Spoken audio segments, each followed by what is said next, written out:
What's good, y'all? Welcome back to 52 Books. Last week was pretty cool. You'll know what I'm talking about when you watch the video. But this week, week 3, we are going to read The Mind Gut by Dr. Emeran. I'm guessing this has to do with something in your mind and your gut. See what I did there? But let's get into it. This is actually my wife's book. I figured I'd give it a read and see what it's about. Well, let's get into it. Y'all already know what it is. Cue background music. Let's get it.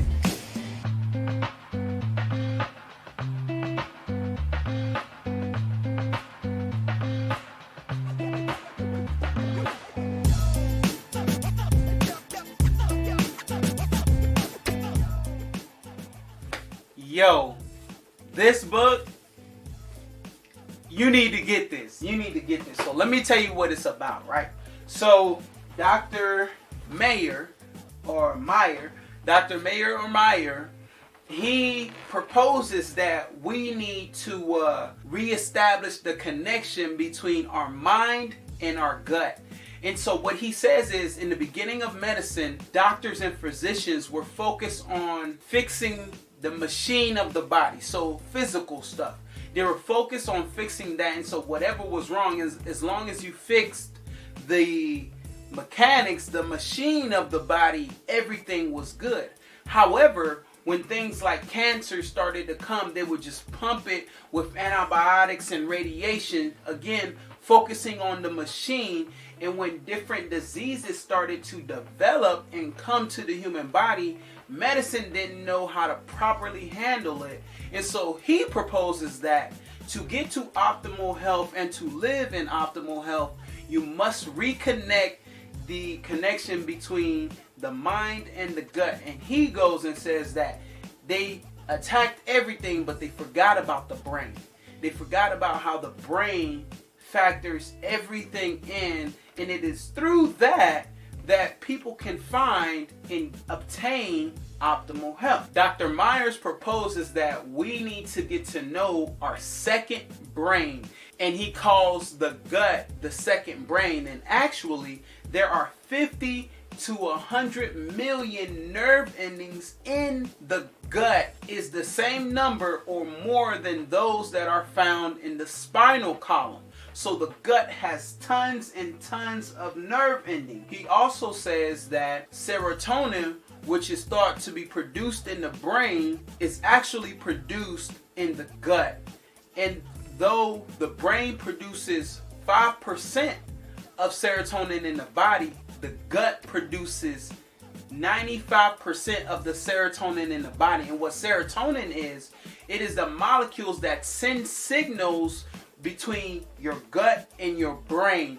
And the way that you eat and what you eat affects the serotonin that is in your gut. So how you feel, how you act, your emotions, all of that is dependent on what you eat and what you put inside your body.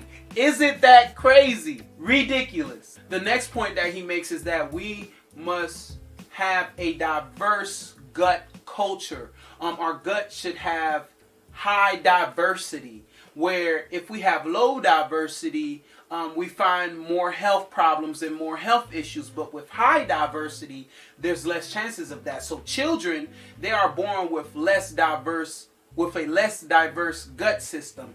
And older folks, they have a less diverse gut system because on one end they're fresh, and so children with less diverse gut system are more susceptible to IBS, autism, and a whole bunch of other things, including anxiety. And older folks, they run the risk of getting Parkinson's and Alzheimer's, all because of a low gut diversity. So the higher your gut diversity, the healthier you are.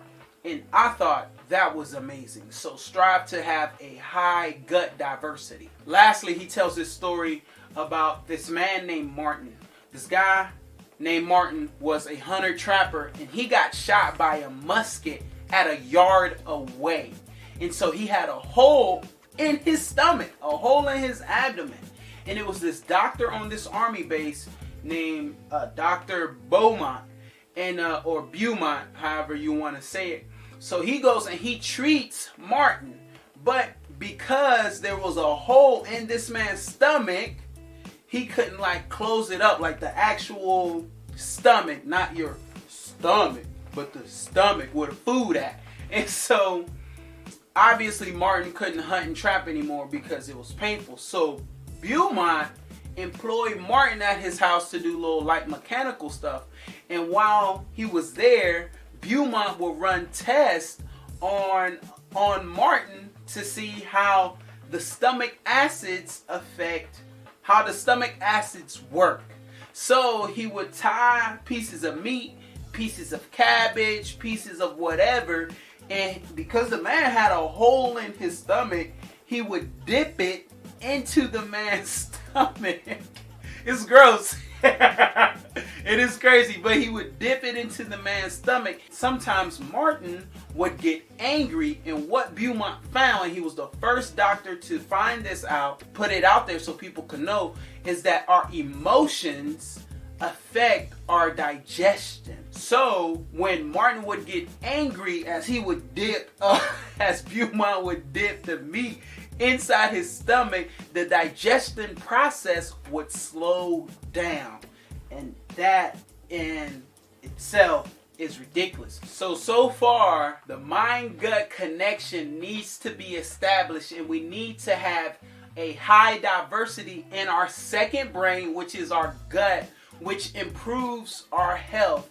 And lastly, your emotions affect your digestion, and that affects the serotonin that is in your second brain, which is your gut. The Mind-Gut Connection is an amazing book.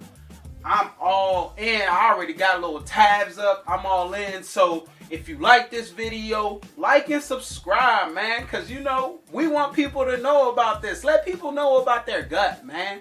Let them know about that second brain. Like, subscribe, share the video, comment. Again, if you like a book, if you want me to review it, put it in the comments below and we will get to it, because we reading 52 books. Peace.